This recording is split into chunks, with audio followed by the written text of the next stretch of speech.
अस्सलाम वालेकुम। मैं टेनअप से। तो जी, मैं इस चीज़ को आज क्यों लेके आया हूँ कि जो मार्क जकरबर्ग है, फेसबुक फॉर्मर फेसबुक का ओनर, बेसिकली फॉर्मर मैं इसलिए बोल रहा हूँ क्योंकि अब वो फेसबुक जो कंपनी है वो मेटावर्स हो गई है, और स्पेसिफिकली मेटा। और वो अब सिर्फ और सिर्फ मेटावर्स को कैटर कर रहे हैं। चाहे आप जिस तौर पे भी देख लें, हर चीज उनके दरमियान मेटावर्स से रिलेटेड है, ऑगमेंटेड रियलिटी से रिलेटेड है। वो लोग वीआर हेडसेट्स निकाल रहे हैं, लाइक सारी चीजें वर्चुअल वर्ल्ड से उनकी अब वाबस्ता हो गई हैं। तो इस इन चीजों का बताने का मकसद क्या है? देखिए, बताने का मकसद ये है कि मेटावर्स हम जो प्रोजेक्ट ला रहे हैं, जिस तौर पे भी लाते हैं, मेनली हम आपको उस स्पेसिफिक प्रोजेक्ट को एनालाइज करने का तरीका भी सिखाते हैं।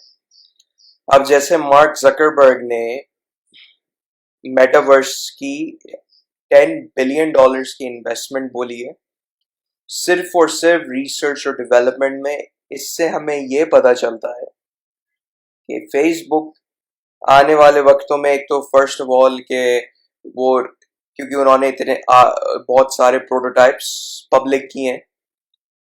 अब एक प्रोटोटाइप था उनका मेटावर्स एक्सक्लूसिव, बेसिकली सारी प्रोटोटाइप्स मेटावर्स एक्सक्लूसिव है, लेकिन many different prototypes different functioning या डिफरेंट चीज को रिप्रेजेंट करते हैं विद इन द मेटावर्स के। एक जैसे आप अगर दूर देख रहे हो, करीब की चीज फोकस हो जाए, करीब देख रहे हैं तो दूर की चीज अनफोकस हो जाए। तो ये मतलब ये टेक्नोलॉजी में लाइक मेटा हेविली इन्वेस्ट कर रहा है।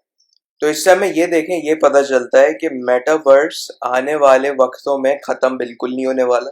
ये सबसे पहली चीज है। दूसरी चीज ये है कि इनसे वाबस्ता जो भी प्रोजेक्ट्स हैं, क्योंकि देखें फेसबुक तो इन्वेस्ट करता ही करता है, फेसबुक का मसला तो है ही नहीं इन्वेस्टमेंट के लिहाज से। लेकिन हम उन इन्वेस्टमेंट को हमने देखना चाहिए जो कि फेसबुक स्मॉल जो इन्वेस्टमेंट करता है स्मॉल प्रोजेक्ट्स में, कि वो आगे जाके बड़े हो जाए। तो हमें उन चीज को फोकस रखना चाहिए, क्योंकि मेटा अब एक्सक्लूसिवली सिर्फ और सिर्फ मेटावर्स कर रहा है। फेसबुक तो हो रहा है, इंस्टाग्राम भी अब साथ साथ अपडेट भी होता रहता है, व्हाट्सएप भी, लेकिन अब एक्सक्लूसिवली जो कि हुई है वो ये हुआ है कि मेटा अब सिर्फ मेटावर्स प्रोजेक्ट्स में, और बहुत सारे प्रोजेक्ट्स हैं, ऐसी बात नहीं है कि बहुत कम प्रोजेक्ट्स में इन्वेस्ट कर रहा है मेटा, बहुत सारे प्रोजेक्ट्स हैं। कुछ ऐसे प्रोजेक्ट्स थे कि लोगों ने अर्ली ऑन इन्वेस्टमेंट कर ली, उन्होंने अपना प्रोटोटाइप लॉन्च किया, तो उनके अंदर जरा सी उनकी हाइप आ गई, उनकी एक्विटी भी कह लें एक तौर पे बन गई कि उन्होंने अर्ली इन्वेस्टर थे। सेकेंडली देखें, एनएफ जहां तक बात आती है एनएफटीज के प्रोजेक्ट्स की, एनएफटीज स्पेसिफिकली अगर आप एनएफटीज में इन्वेस्ट कर रहे हैं तो मैं आपको बोलूंगा नहीं। अगर आप एनएफटीज को इस तौर पे इन्वेस्ट करना चाह रहे हैं कि यार कि ये एक पूरा मार्केट प्लेस है जो कि ये एग्जिस्टेंस में आएगा, इस एग्जिस्टेंस के आने में इस मार्केट प्लेस के मल्टीपल एनएफटीज आएंगे, सही है। मल्टीपल एनएफटीज आ गए तो फिर क्या होगा? फिर एक वो मार्केट प्लेस बन गया, मार्केट प्लेस बन गया तो उस चीज की एक हाइप पैदा हो जाती है, हाइप पैदा हो जाती है। और अगर आप अर्ली इन्वेस्टर हैं या अर्ली ऑन बोर्डर हैं उस स्पेसिफिक प्रोजेक्ट में, तो फिर क्या होता है? फिर ये होता है कि उसका आपको शॉर्ट टर्म फायदा हो जाता है। अगर आपको लॉन्ग टर्म रहना है तो देखें, अगर आपके पास प्रॉपर